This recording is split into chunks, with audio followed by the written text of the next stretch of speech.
Hello दोस्तों, स्वागत है आप सबका IQ स्मार्ट पे। तो सुबह के 6:30 बज रहे हैं और आप देख सकते हैं कि मैं पंछियों को यानी कि कबूतरों को खाना खिला रहा हूँ।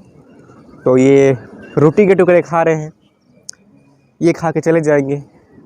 खैर मैंने सोचा थोड़ा शूट कर लेते हैं, ठीक है।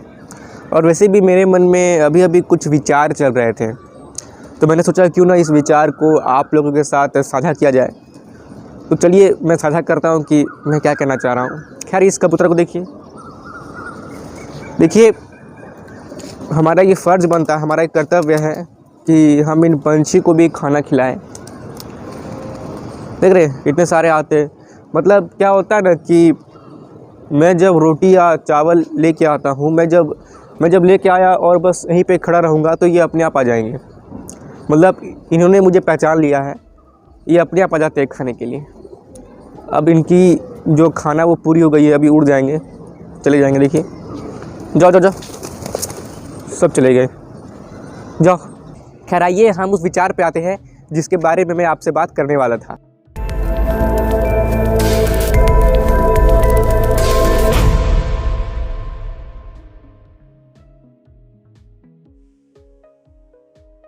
तो जो विचार मेरे मन में चल रहे थे वो थे मनी मैनेजमेंट को लेकर, यानी कि पैसों के प्रबंधन को लेकर। खैर क्या आप सुशील कुमार के बारे में जानते हैं? हो सकता है आप जानते होंगे। ये वही व्यक्ति है जिन्होंने कौन बनेगा करोड़पति से 5 करोड़ रुपए जीते थे। 5 करोड़ रुपए, और 5 करोड़ रुपए कोई छोटी अमाउंट नहीं है, बहुत बड़ी अमाउंट है, ठीक है ना। तो आज कहाँ है सुशील कुमार? क्या आज उनके पास इतने पैसे हैं? क्या आज उनकी लाइफ सही चल रही है? क्या उनकी आज आर्थिक जो स्थिति है वो सही है? तो इसके बारे में किसी को नहीं पता है। खैर एक न्यूज़ आई थी कि जो सुशील कुमार जी है उनके सारे पैसे चले गए हैं, अब वो फिर से अपने पहले वाले फाइनेंशियल कंडीशन में आ चुके हैं। तो 5 करोड़ जीत के उन्हें कोई ख़ास फ़ायदा नहीं हुआ। मतलब जब उन्होंने जीता तब तो उन्हें फ़ायदा हुआ था कि उन्हें इतने सारे पैसे मिल गए हैं। अब कुछ सालों के बाद वो वापस से अपने पहले वाले आर्थिक स्थिति में आ गए। तो ऐसा क्यों हुआ कि 5 करोड़ रुपए जीतने के बाद भी कुछ सालों के बाद वापस से अपने पहले वाले फाइनेंशियल कंडीशन में आ जाना, उसी सिचुएशन में आ जाना? ऐसा क्या कारण था? तो हुआ क्या था कि ना, सुशील कुमार जी को जब 5 करोड़ रुपए मिले थे तो उनकी अचानक से प्रसिद्धि बहुत ज़्यादा बढ़ गई थी। एक नहीं होता है कि अगर आप कोई चीज़ अचीव करते हो तो आपकी प्रसिद्धि आपके आसपास बहुत ज़्यादा बढ़ने लगती है। तो इससे कहीं ना कहीं मन में एक नहीं होता है ओवर कॉन्फिडेंस, मतलब एक टाइप से यार मेरे पास तो बहुत पैसे आ गए, मैं तो अमीर हो गया हूँ, मैं तो ये हो गया वो हो गया, मेरी रिस्पेक्ट, मेरा सम्मान हर जगह बढ़ गया है। तो इस टाइप की फीलिंग आने लगती है ना। तो बिल्कुल ठीक यही हो रहा था सुशील कुमार जी के साथ। अब उन्होंने क्या किया कि उन्होंने बिजनेस करने का सोचा कि मैंने जो ये पैसे कमाए हैं क्यों ना इससे कुछ बिजनेस शुरू किया जाए और मेरे पास और भी पैसे आ जाएंगे। अब क्या होता है कि वो दिल्ली जाके पहले बिजनेस करते हैं, वहाँ वो अच्छे खासे उस बिजनेस में पैसे इन्वेस्ट करते हैं, लेकिन वो बिजनेस फेल हो जाता है। फिर वो मुंबई आते हैं अपना दूसरा बिजनेस करने के लिए। अब इस बिजनेस में भी उन्होंने अपने अच्छे खासे पैसे लगाए होते हैं, लेकिन ये बिजनेस भी चलता नहीं है, फेल हो जाता है।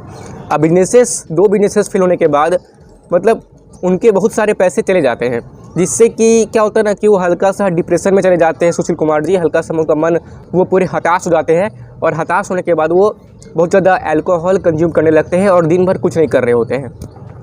बात यहाँ तक बिगड़ गई थी कि उनकी डाइवोर्स जैसी सिचुएशन भी आ गई थी। तो ये हुआ था सुशील कुमार जी के साथ। 5 करोड़ रुपए जीतने के बाद भी उनके हाथ में कुछ नहीं बचा। तो इसके पीछे का क्या कारण था? इसके पीछे का कारण था कि मनी को लेकर सही माइंडसेट नहीं होना और मनी मैनेजमेंट के ऊपर प्रॉपर शिक्षा नहीं लेना। अब इन्होंने क्या किया कि सुशील कुमार जी ने मनी के जो बेसिक लॉज है उनको फॉलो किया ही नहीं। मनी का बेसिक लॉ क्या कहता है? मनी का बेसिक लॉ ये कहता है पहले आपको बचाना है, इन्वेस्ट करना है, फिर खर्च करना है। अब सुशील कुमार जी ने क्या किया, पहले उन्होंने पैसे को खर्च किया और लॉन्ग टर्म इन्वेस्टिंग के बारे में और सेविंग्स के बारे में ज़्यादा सोचा ही नहीं। अब सुशील कुमार जी एक मतलब कि आम नागरिक, मतलब एक नॉर्मल मिडिल क्लास फैमिली से आते थे। अब 5 करोड़ जीतने के बाद उन्हें लगा कि उनके पास बहुत पैसे आ गए, अब तो वो अमीर हो गए हैं, तो अब वो जैसे चाहे वैसे अपने पैसे को खर्च कर सकते हैं। उनकी प्रसिद्धि अचानक से, अपनी सोसाइटी में सम्मान बहुत ज़्यादा बढ़ गया है। हाँ, तो उसके चक्कर में ना केवल सुशील कुमार जी बल्कि कई सारे लोग ऐसी गलतियाँ करते हैं। अब होता क्या है ना कि जब 10th बच्चा पास करता है तो उसके पास 3 ऑप्शन होते हैं, या तो साइंस लेके पढ़ो, या तो कॉमर्स लेके पढ़ो, या तो आर्ट्स लेके पढ़ो। तो बच्चा कोई भी एक स्ट्रीम चूज़ कर लेता है जैसे कि मान लीजिए किसी बच्चे ने साइंस स्ट्रीम चूज़ किया तो वो साइंस पढ़ते रहेगा और पूरा साइंस में ही लगा रहेगा, जो कि काफ़ी अच्छी बात है। साइंस लेके उसे भी बहुत ज़्यादा पढ़ना पड़ता है, तो वो साइंस लेके पढ़ रहा है, दिन भर साइंस ही पढ़ रहा है, फिजिक्स केमिस्ट्री मैथ्स बायोलॉजी उसका चल रहा है, ठीक है ना। अब ये करके वो या तो मेडिकल लाइन में या तो इंजीनियरिंग लाइन में जाता है।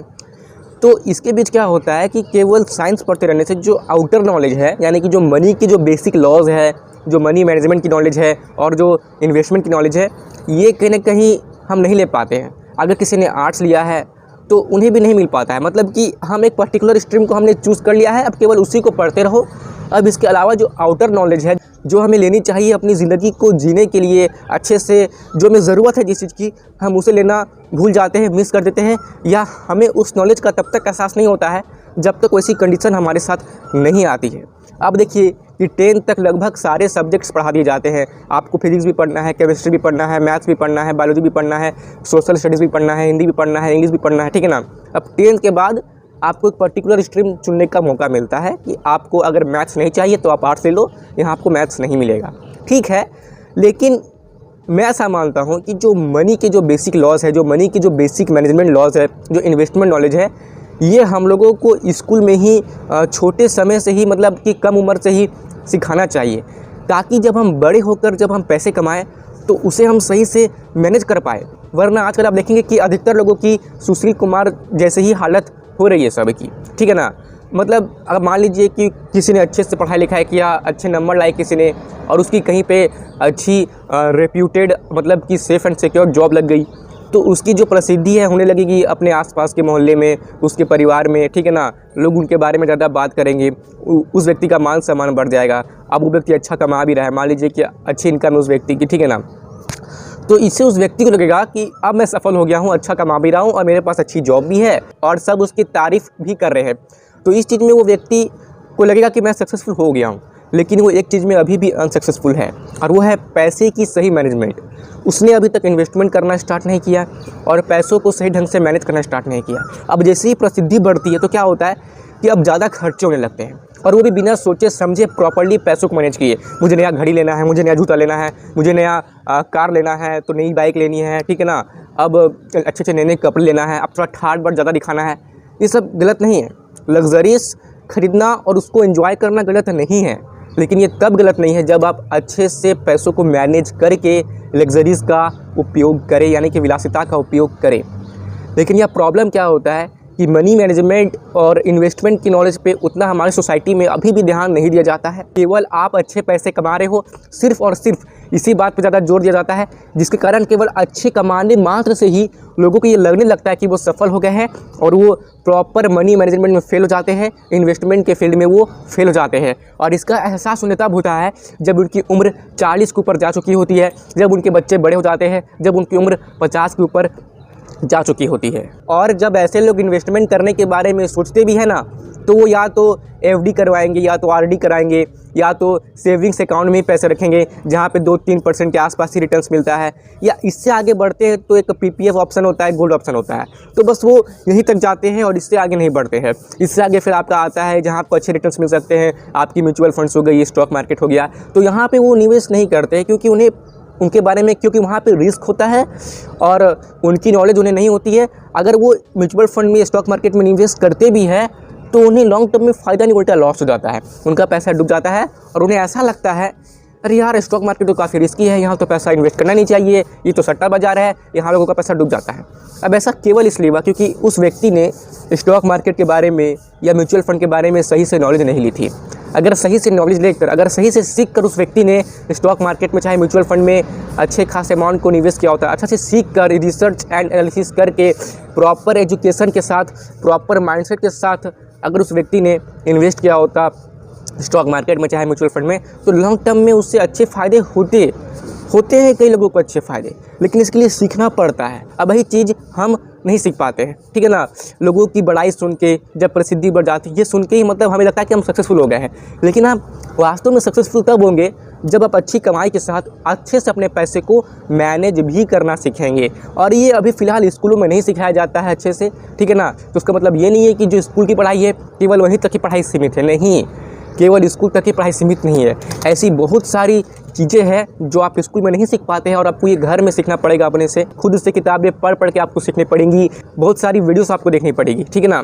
और मैं इस चैनल पे आपको वही नॉलेज देने का प्रयास करता हूँ जिस नॉलेज को ग्रहण करके आपकी फ्यूचर की फाइनेंशियल लाइफ अच्छी हो सकती है। तो चैनल को सब्सक्राइब करके बेल आइकन को जरूर से प्रेस कर लीजिएगा और इस बात का ध्यान रखिएगा कि आर्थिक दृष्टि से सफल होने का केवल ये मतलब नहीं है कि आप अपने केवल प्रेजेंट सिचुएशन में, आप अपने केवल वर्तमान समय में अगर अच्छे से कमा रहे हैं और आपकी लाइफ ठीक ठाक चल रही है तो वही आपकी कामयाबी है। केवल यहीं तक ये कामयाबी सीमित नहीं है।